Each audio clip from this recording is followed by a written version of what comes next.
Missile और drone हमले के बाद इजराइल ईरान को जवाब देने की तैयारियों में जुटा हुआ है। 13-14 अप्रैल की रात को हुए हमले के बाद से इजराइल ये बार बार दोहरा रहा है कि ईरान के हमले का जोरदार जवाब दिया जाएगा। वहीं ईरान ने भी धमकी दी है कि अगर इजराइल ने हमला किया तो उसे जोरदार जवाब दिया जाएगा। यही नहीं, ईरान ये चेतावनी भी दे रहा है कि इस बार का हमला और भयंकर और व्यापक होगा। ईरानी मीडिया के मुताबिक ईरान के विदेश मंत्री आमिर अब्दुल्लाहियान ने इस बारे में जानकारी दी। मीडिया रिपोर्ट्स के मुताबिक 15 अप्रैल को इजराइल की वॉर कैबिनेट की बैठक कई घंटों तक चली थी।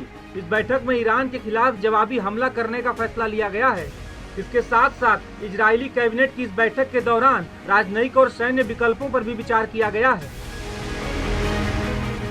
वहीं इस बीच अमेरिका के विदेश मंत्री एंटनी ब्लिंकन ने इजराइल पर ईरान के हमलों के बाद पश्चिम एशिया में संकट पैदा होने की आशंका के बीच जॉर्डन, सऊदी अरब, तुर्की और मिस्र से बातचीत की है।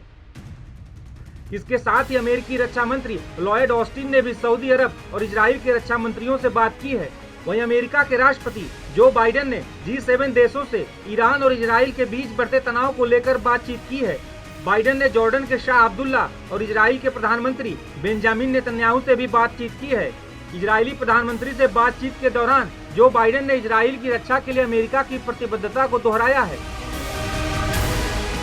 वहीं ईरान को भी अब अपने न्यूक्लियर साइट्स पर हमले का डर सता रहा है।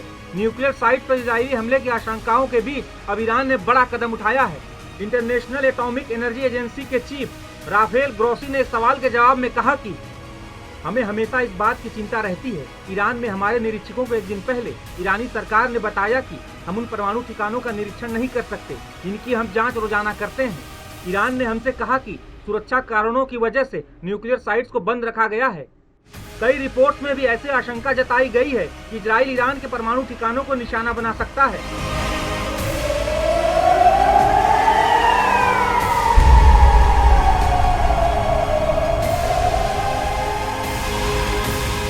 वैसे तो ईरान और इजराइल एक दूसरे के कट्टर दुश्मन मुल्क माने जाते हैं। हालांकि 1 अप्रैल को सीरिया की राजधानी दमिश्क में ईरान के वाणिज्य दूतावास पर हमला हुआ था।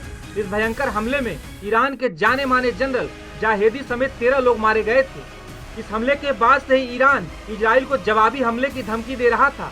इसी हमले का जवाब देने के लिए ईरान ने 13-14 अप्रैल की दरमियानी रात को इजराइल पर मिसाइल और ड्रोन से जोरदार हमला किया था। हालांकि इजरायली सेना ने 99% ड्रोन और मिसाइलों को मार गिराया था। ईरान के इस हमले से इजराइल को बचाने के लिए अमेरिका ने भी मदद की थी। हालांकि दोनों देशों की ये तनातनी अब युद्ध के मुहाने पर आ पहुंची है। टाइम्स नाउ नव भारत डिजिटल की रिपोर्ट।